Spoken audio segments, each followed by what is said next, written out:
네, 창의적인 사람의 7가지 습관 가운데서 이제 마지막 습관입니다. 모방사회라는 책이 있습니다. 알렉스 벤틀리 외에 한 3분 정도 같이 쓰신 책인데, 이 모방사회라는 책에서 이런 주장을 합니다. 내가 다른 사람의 행동을 모방한다는 것은 고도의 적응 전략이다라는 이야기를 합니다. 모방은 가장 쉬우면서도 가장 효과적인 전략이다라는 이야기를 하는 거죠. 그래서 내가 창의적인 사람이 되기 위해서도 이 모방은 가장 빠르게 적응할 수 있는 전략이고요. 그래서 심지어 모방을 제2의 창조라고까지 지켜 세우기도 합니다. 어떤 사람이 다른 사람들의 행동을 보고 그걸 모방해서 따라하는 것을 사회학습이라고 부르고요. 그렇게 다른 사람의 모방을 하지 않고 나 스스로 공부하면서 변화를 추구하는 것을 개별학습이라고 합니다. 창의적인 사람들은 처음부터 끝까지 개별학습만 하는 게 아니고요. 모방 기반의 사회학습을 하고 있고 실제로는 이 부분이 개별학습보다 더 많다고 보시는 게 맞을지도 모르겠습니다. 자, 볼프강 아마데우스 모차르트, 보통 음악의 신동이라고 알려져 있죠.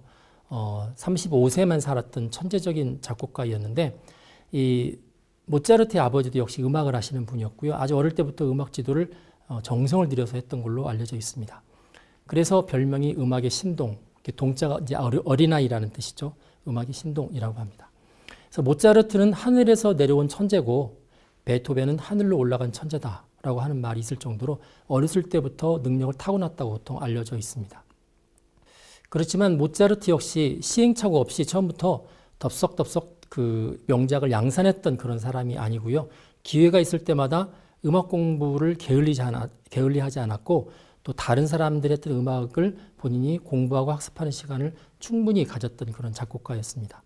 그래서 사람들은 모차르트가 앞에 이야기했던 것처럼 100% 개별 학습을 통한 천재였다라고 평가를 했지만 모차르트 당사자는 그런 평가를 많이 들었겠죠. 그래서 이런 이야기를 편지에 썼답니다. 사람들은 나를 천재라고 생각하는데 나는 연습과 노력을 정말 많이 한 사람이다. 나만큼 연습을 많이 한 사람도 없을 거다라고 푸념을 할 정도였습니다.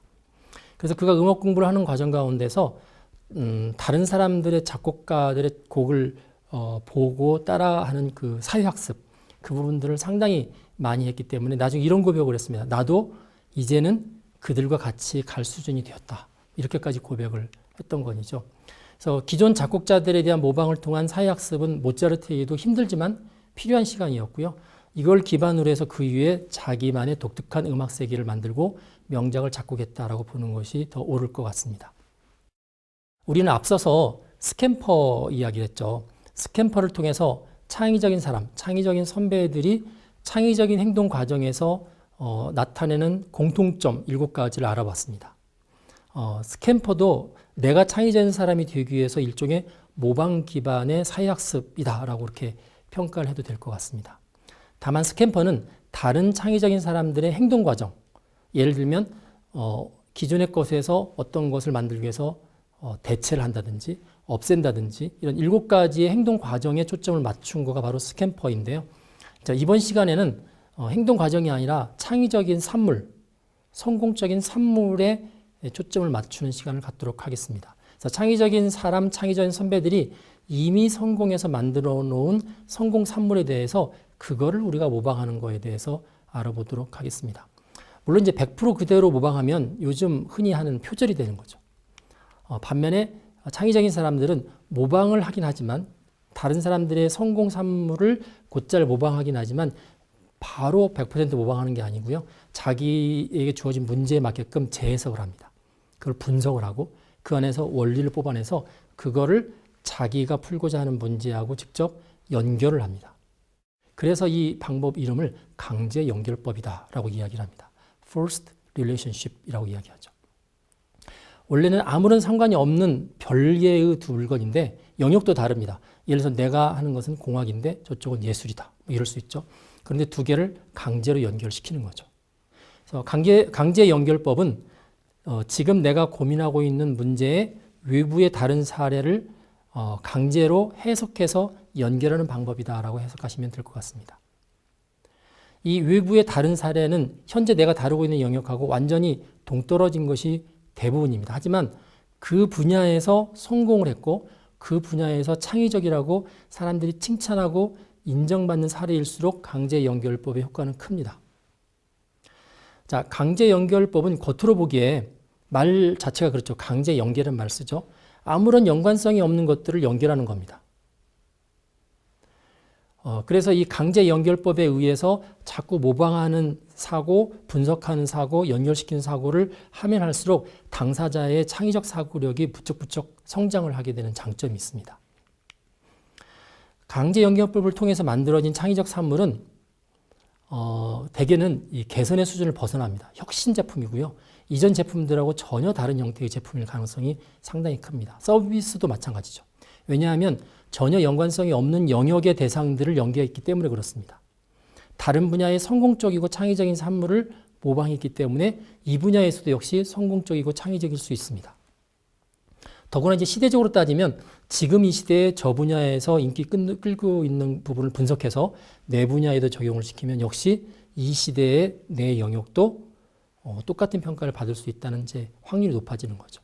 일반적으로 어떤 대상을 한정해서 이에 대한 개선 아이디어를 도출할 때는 대개는 그 주변의 어떤 상황, 주어진 문제를 근거로 해서 도출하기 때문에 사람들이 볼 때는 뜻밖의 창의적인 해답법이 나오기 쉽지 않습니다. 대개는 개선, 잘해야 조금 개선된 결과가 나오죠. 하지만 강제연결법을 사용하게 되면 완전히 다른 영역, 완전히 다른 개념의 두 대상을 강제로 연결했기 때문에 이게 이제 성공하게 되면 되게 창의적인 산물이 혁신에 가까울 정도의 형태로 나오게 됩니다. 반면에 이처럼 영역을 뛰어넘는 연계적인 사고를 한 결과물이 과연 실효성이 있을까, 경제적일까, 사람들한테 적용할 수 있을까를 따지기 시작하면 다른 거에 비해서는 상당히 쉽지 않을 가능성이 크고요. 이게 반복이 되면 이런 강제연결법을 많이 하는 사람들이 공식적으로 괴상한 사람, 괴짜, 공상가 이런 평가를 할 수도 있을 것 같습니다. 하지만 본인이 그런 평가로부터 좀 담담해야만 계속 이 방법을 사용할 수 있을 것 같고요. 그렇지 못하면 상처받을 수 있다는 약점이 있습니다. 네, 강제연결법을 진행하는 순서에 대해서 알아보겠습니다. 아주 간단한 몇 가지만 아시면 될 것 같습니다. 첫 번째는 완전히 다른 영역에서 현재의 사람들한테 호평을 받고 있는 창의적인 산물, 그게 꼭 제품이 아니어도 되거든요. 사람이어도 되고 서비스여도 되고 어떤 조직이어도 됩니다. 그 산물을 하나 선정합니다. 두 번째는 그 산물이 왜 사람들한테 그렇게 좋은 평가를 받는지 이유를 분석하고 재해석을 합니다. 세 번째는 그렇게 분석한 이유나 재해석의 결과를 지금 내가 풀려고 하는 문제에다가 강제로 연결해서 적용시킵니다. 네 번째는 그렇게 강제 연결해서 제안한 창의적 산물이 현실적으로 타당한 솔루션인지 해법인지를 검토를 하면 됩니다. 네, 강제 연결의 사례를 한번 알아보도록 하겠습니다. 자, 가정을 합니다. 여러분하고 제가 선풍기를 만드는 회사의 제품 디자이너라고 가정을 해보겠습니다. 자, 같은 디자인 팀인데 보통의 경우는 디자인 팀들이 이맘쯤 되면 내년 거 제품에 대한 디자인을 연구하죠. 그래서 내년도 선풍기 신모델을 디자인을 하려고 지금 고민을 하고 있습니다. 자, 보통 어떻게 하나요? 우리 회사에서 지금까지 생산했던 제품들을 다 가지고 옵니다. 어떤 특징이 있고 어떻게 바뀌었는지 다 분석을 하죠. 그리고 경쟁사, 우리하고 경쟁사의 선풍기 제품들은 뭐가 있는지 또 역시 다 사와서 분석하고 설계합니다. 자, 이런 경우 내년도 선풍기를 디자인할 경우에 올해와 그렇게 별로 크게 달라지지 않습니다. 왜냐하면 거기에서 거기로 약간 개선하기 때문에 그렇죠. 그래서 이 경우에 이제 강제 연결법을 사용합니다. 자, 요즘 사람들한테 최고의 인기를 끄는 혁신적인 제품이 뭐가 있을까? 아까 말씀드렸지만 제품일 수도 있고 사람일 수도 있고 용역일 수도 있고 조직일 수도 있는데 한번 예를 들어 보겠습니다. 사람들한테 가장 인기를 끌고 있는 걸그룹 트와이스를 선정을 하겠습니다. 이 트와이스라는 걸그룹의 인기 비결이 무엇일까를 분석하는 거죠. 내가 분석해도 되고 인터넷상에 보면 많은 분석 기사들이 있습니다. 그리고 트와이스 인터뷰하는 그 기사 부분을 보면 트와이스 자신들이 우리는 이래서 인기가 있어요 라고 또 스스로 분석한 부분들도 있습니다. 자, 몇 개를 꼽아보겠습니다. 자, 첫 번째, 이 트와이스 구성원 멤버 9명이 모두 다 암암리에 그 자리에 올라간 게 아니라 공개적인 콘테스트를 통해서 실력을 검증받은 실력파라는 겁니다. 그래서 팬들이 이 9명 모두에 대해서 이 사람들은 정말 실력 있는 가수들이다라고 신뢰하고 있는 거죠. 두 번째는 이전에 곡이 히트를 했을 경우에 그거에 연연해서 자꾸 그 인기를 끌고 가지 않고요. 그 인기가 사라지기도 전에 계속해서 새로운 곡들을 정기적으로 냅니다. 그런 이제 두 번째 특징이 있고요. 자, 세 번째는 9명의 멤버가 다 개성이 뚜렷합니다. 그리고 다 밝고 건강하고 또 연예인들에게 있어서 가장 치명적인 게 스캔들인데 그런 스캔들이 아직까지는 없습니다. 네 번째는 9명의 멤버가 다양한 팬들하고 소탈하게 개인적으로 다 소통을 합니다. 그렇기 때문에 어느 조직, 예를 들어서 기획사 및 기획사에서 이 9명을 일괄적으로 통과하지 않고요. 다양한 모습의 다양한 팬들을 가지고 있는 거죠. 이외에도 많은 이유가 있을 텐데, 자, 이런 그 분석된 이유를 가지고, 자, 문제는 내가 다니는 선풍기 회사의 선풍기 모델에다가 이제 적용을 시키는 거죠. 강제로 연결을 시키는 겁니다. 자, 첫 번째 이유가 아까 보면 뭐였었냐면, 공개적인 콘테스트를 통해서 실력이 인정됐던 실력파 가수들이다라고 이야기를 했죠. 그럼 이제 선풍기 입장에서 보면 우리 회사 선풍기에 들어가는 부품들을 우리 회사에서 다 만들지 않습니다. 모터는 어디에서 가져오고 팬은 어디에서 가져오고 뭐 이렇게 부품들을 많이 납품을 받는데 그 부품을 납품하는 회사들이 그 분야에 있어서 성과 평가를 받아서 그 분야에 있어 우리나라 1등인 회사들의 제품만 납품을 받는 거죠. 그러면 우리가 만들어준 이 선풍기는 모든 부품들이 다 실력이 인정받은 회사들의 제품들로만 구성된 조립품이기 때문에 저희 것 역시 인정을 받을 수 있다는 겁니다. 자, 두 번째를 한번 적용을 해보겠습니다. 어느 인기곡에 연연하지 않고 계속해서 새로운 곡을 정기적으로 낸다고 그랬죠. 선풍기에서는 어떻게 이걸 하면 될까요? 하나의 선풍기에 대해서 브랜드를 만들어서 그 브랜드화를 꾸준히 하는 겁니다. 정기적으로 신제품을 출시하고 계속 인기가 있는 선풍기가 있어도 그 뒤에 또 후속 제품을 또 내고 그래서 회사가 지속적으로 연구한다는 이미지를 계속 주는 거죠. 자, 세 번째 이야기를 하겠습니다. 세 번째는 다 각자 개성이 뚜렷하다고 그랬죠. 다 건강하고 밝고. 그래서 이 선풍기에도 그거를 세 번째를 정리해서 이제 집어넣으면 이렇게 됩니다. 회사가 생산하는 선풍기가 일종의 이제 여러 종류가 있을 텐데 보통 생산 라인이라고 그러죠. 디자인 라인인데 디자인 라인마다 유사하지 않고 1번 디자인, 2번 디자인, 3번 디자인 같은 회사 제품인데도 다 개성을 뚜렷이 합니다. 마치 전혀 다른 회사의 제품인 것처럼. 그렇게 차별을 하면 소비자층이 이렇게 두꺼워지는 거죠. 그리고 이제 네 번째가 멤버들이 다양한 팬들과 소탈하게 소통을 한다라고 이야기를 했는데 자, 이런 경우에 회사에서 선풍기를 소비하는 소비자들한테 적극적으로 찾아가고 또 새로운 디자인에 관한 의견을 듣고 그들이 고장났을 때 찾아오기 전에 미리 가서 서비스 해주는 보통 비포 서비스라고 하죠. 비포 서비스를 실시하는 거죠. 그래서 소비자하고 회사하고 아주 밀접한 관계를 형성하는 겁니다. 자, 이렇게 해서 트와이스의 인기 비결을 선풍기 회사에 디자인하는데 강제로 연결을 시켰습니다. 자, 강제 연결의 또 다른 형태를 한번 보겠습니다. 앞에는 전혀 다른 영역에 그 영역에서 성공한 또는 혁신적이거나 아니면 좋은 반응을 일으키는 물건을 뽑아서 강제 연결을 시킨다고 그랬는데 이제 일반적으로 강제 연결이라고 그러면요. 전혀 예상치 못한 사물하고 강제로 연결하는 겁니다. 그래서 어떤 학자들은 사람들한테 각자 좋아하는 명사를 하나씩 적어서 내라고 그래요. 동사일 경우도 있지만 적어서 내서 숫자 수백 명이 내면 수백 개의 카드가 되겠죠. 그걸 막 섞습니다. 그 중에서 하나를 탁 뽑습니다. 그럼 그 카드가 뭐가 나올지 모르죠. 어떤 사람이 장난으로 아이스크림 이렇게 써냈으면 아이스크림이 나오는 겁니다. 그럼 아이스크림을 뽑아서 선풍기 디자인 회사가 강제로 연결시키는 거죠. 자, 그런 식으로 하는 방법이 진짜 강제 연결법인데 제가 이제 여러 케이스를 해보니까 그렇게 아무거나 써서 하는 경우도 물론 장점이 있긴 하겠지만 말씀드린 것처럼 진짜 다른 영역에 전혀 관련성이 없을 것 같은 다른 영역에 그 분야에서 인정을 받고 있는 어떤 산물이나 어떤 사람이나 어떤 조직 용역 그걸 뽑아서 하는 거가 훨씬 더 효과가 크다라는 사실을 알게 되었습니다. 하지만 이제 그 전에 있는 전통적인 방법들도 역시 의미가 있기 때문에 해보실 필요가 있을 것 같고요. 또 하나는 이제 사람들이 좋아하는 거, 그 중에서 이렇게 동물들 같은 경우는 또 아주 독특한 특징이 있는데 이번에는 그 강제 연결 대상으로 강아지를 한번 뽑아보겠습니다. 강아지. 자, 강아지를 놓고 선풍기 회사하고 연결을 시키는 거죠. 그래서 강아지를 사람들이 왜 좋아할까? 강아지 좋아하는 사람이 굉장히 많죠. 그래서 강아지를 좋아하는 이유를 이제 분석합니다. 강아지의 장점, 사람들이 강아지를 좋아하는 이유, 또 강아지만의 특성을 찾아내는 거죠. 한 7가지 정도를 찾았는데 더 많이 있지만 이제 한 7가지만 추리겠습니다. 자, 강아지의 특성 첫 번째, 주인을 알아보죠. 다른 동물에 비해서 주인에 관한 충성도가 대단히 높습니다. 그래서 주인을 알아보고 꼬리를 흔듭니다. 그래서 그게 주인의 마음에 감동이 있어서 강아지를 예뻐하죠.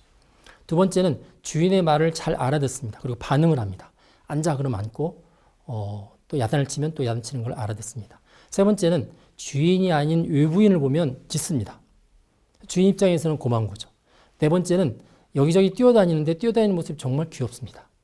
다섯 번째는 주인이 아무 데나 가도 데리고 다닐 수 있습니다. 휴대할 수 있는 또 특징이 있습니다. 여섯 번째는 이제 사람마다 좀 다르긴 하지만 아침에 주인이 침대에서 잠자고 있는데 와서 혀로 핥습니다. 뭐 그게 기분 좋다고 하는 주인도 있긴 하니까요. 일곱 번째는 생긴 게 통계적으로 귀엽고 사랑스럽게 생겼습니다. 자, 7가지의 분석했던 특성들, 장점들을 선풍기에 적용을 합니다. 강제 연결을 하는 거죠. 자, 주인을 알아보고 꼬리를 흔든다.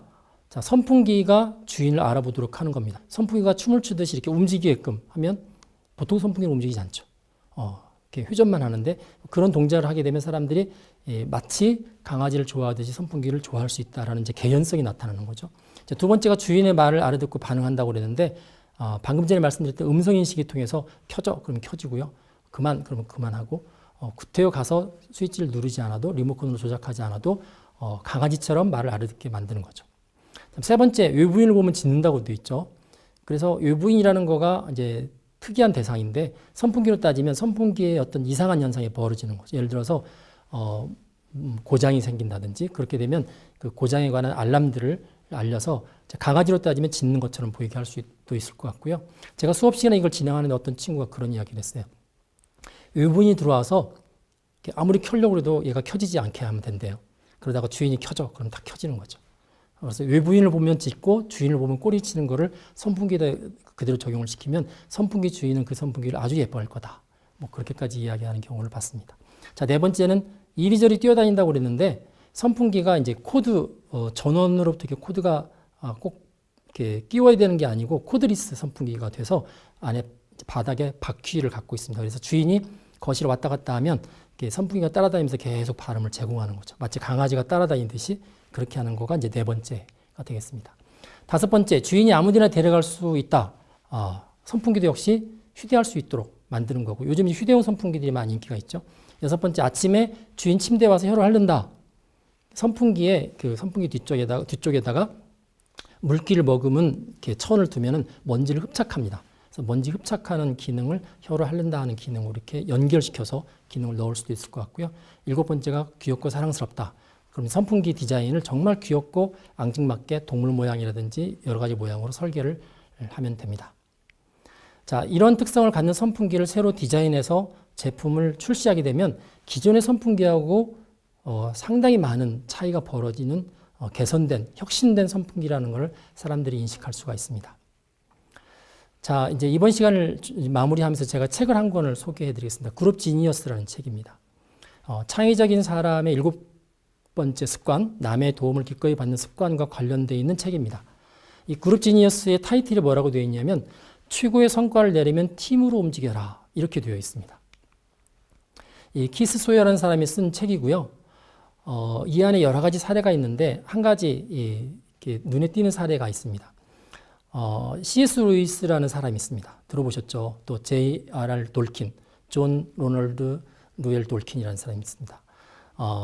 C.S. 루이스가 지었던 책 가운데서 나니아 연대기라는 책이 있고요. 그 다음에 돌킨이 지었던 책 가운데서 반지의 제왕이라는 책이 있습니다. 느낌이 좀 비슷하죠. 보통 이제 사람들이 만든 책 가운데서 보통 세계 3대 판타지 문학 그러면 이 두 개의 작품, 나니아 연대기, 전부 7편으로 되어 있는 나니아 연대기하고 3부작 총 7권으로 되어 있는 반지의 제왕, 거기에다가 어시스의 마법사, 르균 여사가 만들었던 이 6권의 책, 이 세 개를 합해서 세계 3대 판타지 문학이라고 하는데요. 나니아 연대기하고 반지의 제왕의 저자인 루이스하고 돌킨은 서로 작품을 읽혀주었던 친구였습니다. 그래서 이 두 사람만 친구였던 거가 아니고요.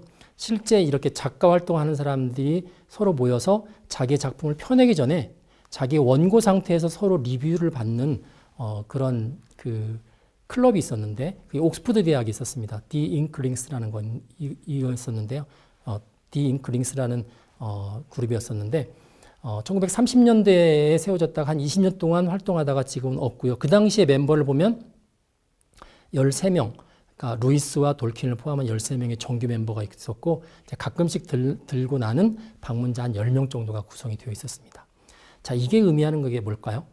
한 사람이 똑똑한 사람이 처음부터 끝까지 창의적인 산물을 만드는 것보다는 다른 사람과 상의하고 다른 사람의 도움을 받는 경우가 훨씬 더 큰 효과를 낸다는 것을 의미합니다. 자, 우리가 자주 타게 되는 산악자전거 MTB는 엄밀히 따지면 그 안에 엄청난 발명들이 들어가 있습니다. 약 1000개 이상의 발명들이 합해져 있는 작품이 산악자전거입니다. 그리고 그 발명의 내용들이 공개되어 있죠. 모든 사람들이 자전거를 이용하기 때문에. 그렇기 때문에 산악자전거는 앞으로도 굉장히 많은 또 발명 특허가 그 안에 같이 들어올 수 있는 여지가 있는 오픈된 그런 작품이라고 볼 수가 있습니다.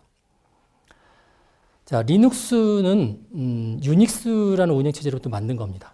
유닉스는 컴퓨터의 운영체제인데 그 내용들을, 소스를 전부 모든 사람들께 공개를 했습니다.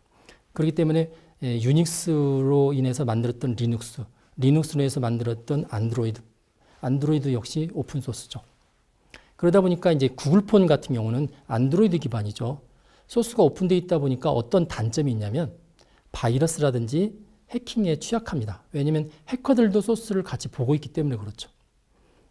반면에 이제 아이폰 같은 경우는 소스가 오픈되어 있지 않습니다. 폐쇄형 운영체제입니다. 그렇기 때문에 바이러스나 해킹이 잘 벌어지지 않습니다.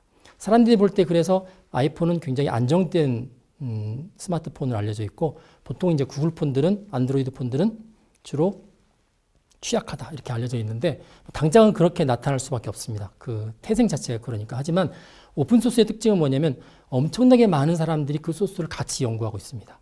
같이 연구하고 있기 때문에 취약점도 같이 발생하지만 또 새로운 기술들은 폐쇄형 운영체제에 비해서 훨씬 더 발전할 가능성이 큽니다. 그래서 어떤 사람들이 이제 그런 이야기를 해요. 아이폰이 끝까지 갈까? 그 구글폰이 끝까지 갈까? 안드로이드폰이 끝까지 갈까? 이야기를 하는데 여기 오픈소스를 중요하게 생각하시는 분들은 아무래도 많은 사람들이 서로 상의하면서 자기의 창의적인 생각을 모을 수 있는 구글폰이 결국에는 이기지 않을까라고 조심스럽게 예측하고 있는 것도 바로 이런 분위기들을 반영한 거라고 보시면 될 것 같습니다. 자, 창의적인 사람의 7가지 습관 가운데서 앞에 6개는 되게 개인에 국한된 습관입니다. 문제를 문제시하는 습관, 또 꾸준히 호기심을 갖는 습관, 못 그려도 꼭 그리는 습관, 그다음에 몰입도 몰입하는 습관, 그다음에 작은 것도 메모하는 습관, 분위기를 확 바꾸는 습관. 자, 개인적인 습관이죠. 근데 지금까지 이렇게 다루었던 마지막 7번째 습관은 다른 사람들과 연계된 사회적인 습관입니다. 남의 도움을 기꺼이 받는 습관. 그 바닥에는 나도 다른 사람을 기꺼이 도와주는 습관이라는 말까지 포함을 하고 있습니다. 미래 사회는 이 7번째 습관을 꼭 가져야 되는 창의적인 사람의 필수 역량으로 앞으로 많이 볼 것 같습니다. 그래서 창의적인 사람이 되기 위해서 앞에 6가지 외에 마지막에 다뤘던 7가지까지 전부 7가지 습관을 여러분들이 잘 유지하고 쉬지 않고 활성화될 수 있도록 노력을 하게 되면 여러분들은 아주 생각했던 시간보다 빠르게 창의적인 사람으로 변화될 것이라고 생각이 됩니다.